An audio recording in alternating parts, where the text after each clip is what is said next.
So when starting an old Land Rover that hasn't been run in 16 years, you want to just bring all of the crap. I made a toolbox, which is now too heavy to actually move, and really unorganized, so that's going to be fun. Got the handy dandy Gigantor socket set to try to free up that breaker bar. So once you've gotten the old Persuader 3000 in the mix, gear oil, really no reason, it was just leaking in the other Land Rover, so I figured I should take it. Hydraulic oil, maybe we make the transmission work, but the clutch is done. Got some ATF to try to free up the rings.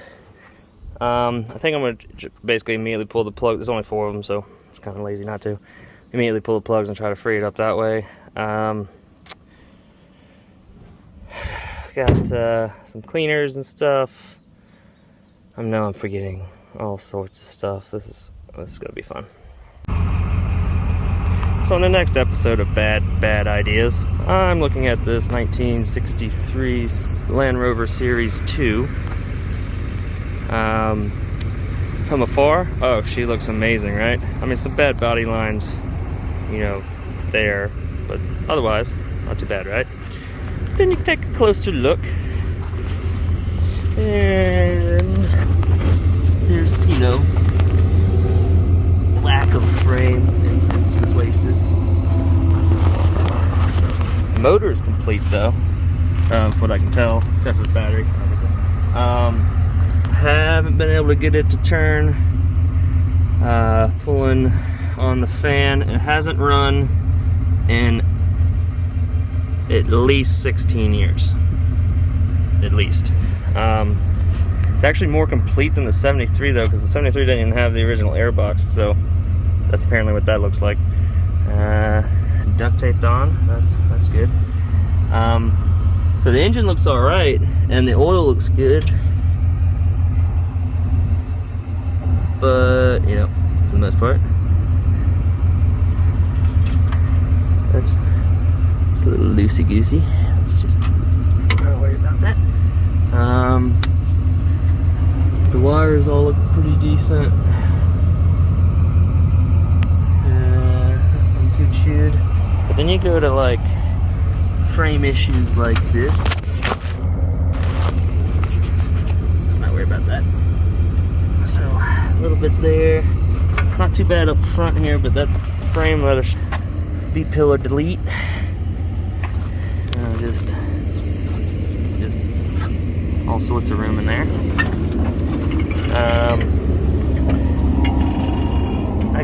I guess that's just a natural gap. Up here, definitely got some rot. But I think mine actually, the 73 actually has some rot here as well.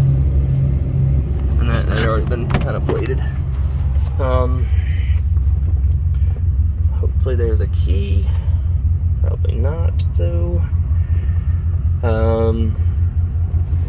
So obviously this one sat in Georgia instead of Colorado, and you can tell the difference it does to a car. All of the seals are just gone. It's like a tree landed on it at some point. You can pop that back out. See, this is just completely gone. Oh, there we go. Yeah, gone. And then you get the classic door hinge. But yeah, some rust in the door there, or pillar rust on here. She's just definitely a little crispy.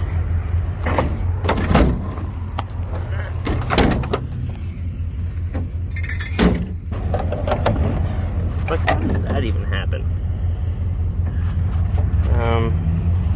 Rear door works pretty good. You've got the family edition Land Rover here. It's a 4, looking like you could fit like 10 people in this thing. Couldn't imagine how slow you'd have to go. Oh. So, hinges are just loose, you know, it's just a little adjustment. And I'm bad at filming. So, I guess you can carry 2 spare tires, so that's pretty cool. Or the gas can that I've got, but there's a little bit of rust here in this B-pillar too. Frame is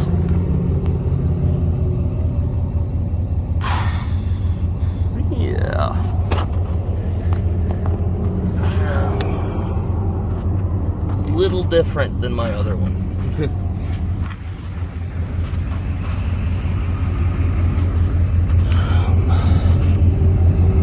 So now what I'm going to do is, because I tried to turn it with the fan, couldn't do that, I'm going to just see, the clutch is just nothing. Brakes, hard as a rock, just.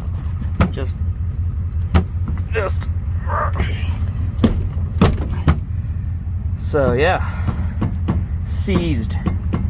So what I'm going to do, throttle works though, the only one you need, sort of.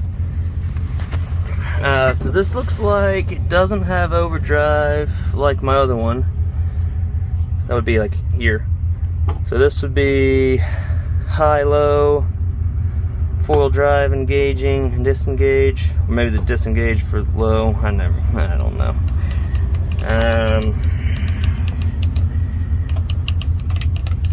Supposed to be in neutral, so we're gonna see what happens.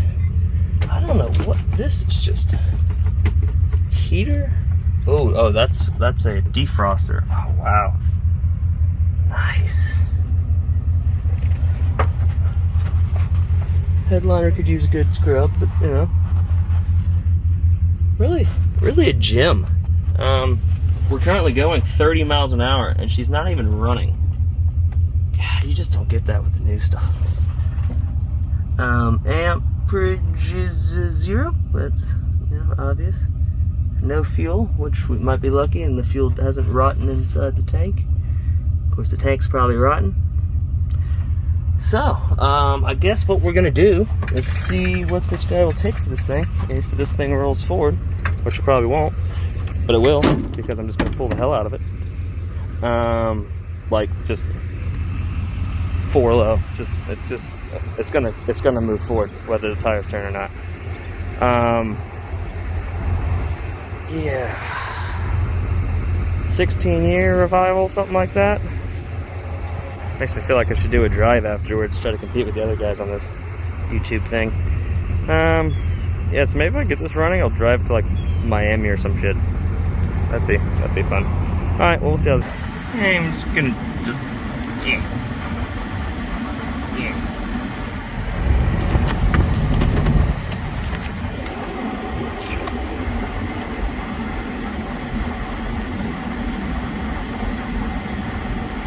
Yeah.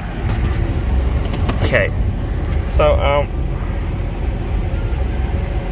like, it's either gonna roll into the back of my truck, or,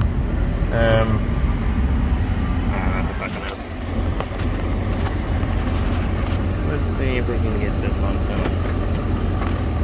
Of course, I never, ever remember to bring the GoPro to do anything.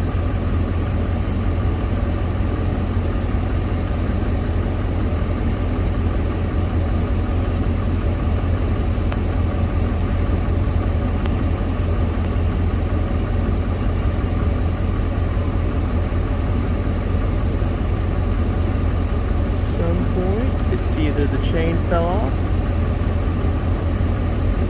Oh, there we go. Oh wow, just nothing. Okay, so that's cool. So we know at least the bearings are not rock solid. I'm not super sure what this does, but I am super sure it's not supposed to be like that. Stretch the spring out a little bit, no big deal. So, take a look at that.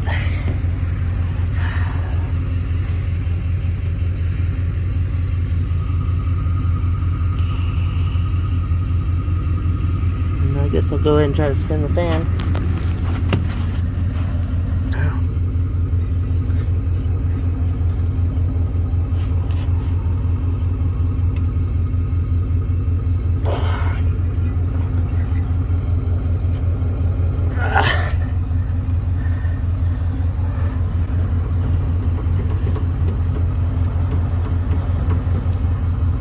Do it have anything? Okay, so we're just gonna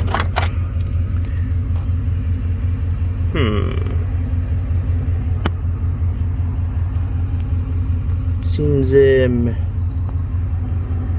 bit not great. I don't know what that must be, some of that additive or something someone put in there to try to stop a leak. That obviously didn't help. Okay, radio actually looks in pretty good shape though. It's like better than most new radiators. Wow. Okay.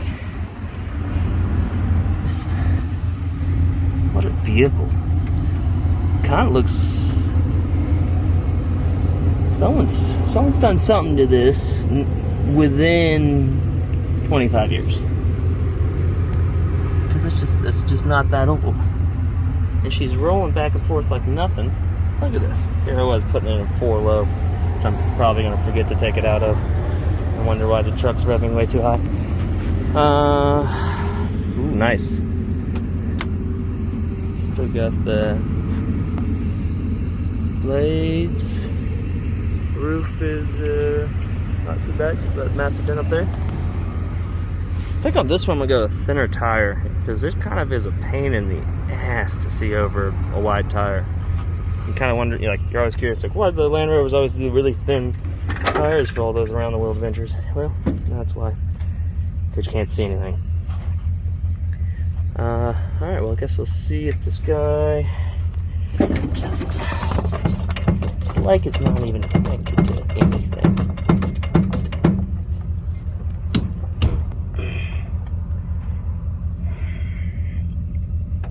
So maybe I'll hit that with a hammer. Or rebuild it. Let's see. Just a little bit of venting. Not too bad though. Here. How bad it is. Alright.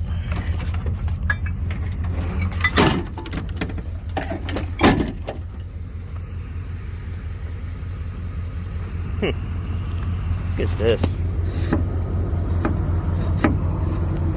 Yeah, now you can look at it.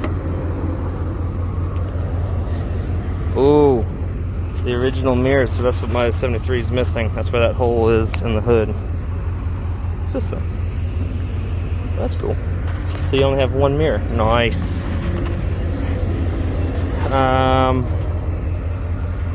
Some real interesting wiring job on this light, because it's like, why wouldn't you just put it through the back? Like, why? How? There's no way that was easier. And there's this extra wire. You never know when you're gonna need a little extra wire. Just leave that there. Don't know what this is. Overflow. Oh. Okay, so there's some green stuff in here. Can't see. There looks to be like a substantial gap right about there. Not so much there. Or there really. But there.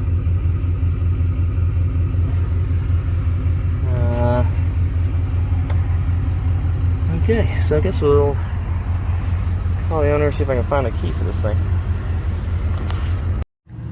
So, what you're going to want to do is, when you forget the funnel, the world's touchiest bottle, and just get transmission fluid everywhere.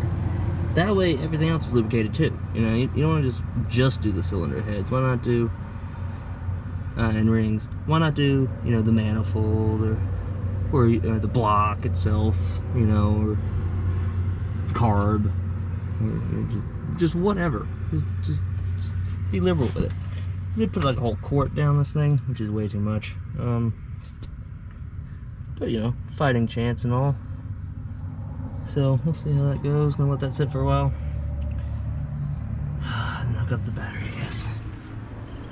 So we got an update on the SS Rust Bucket. Put a bunch of PB blaster down each of the spark plug holes. Hopefully I won't break one of these off. They look kind of fresh, but it's also been sitting here a long time. We'll let that sit a minute. The whole plan is just to put ATF down it. I keep trying to turn it, but it doesn't seem to want to budge at all. Like in the meantime, I'm letting that sit. I'm going to put the new fuel filter in right here in line. So maybe we can put some gas in this thing and see if it wants to pull fuel. Alright, we'll get back to this and update you guys in a bit. I'm kind of afraid to connect the battery with the electrical being the way it is, but we'll see. I'm probably gonna have to just bite the bullet and see what happens. Alright, back later.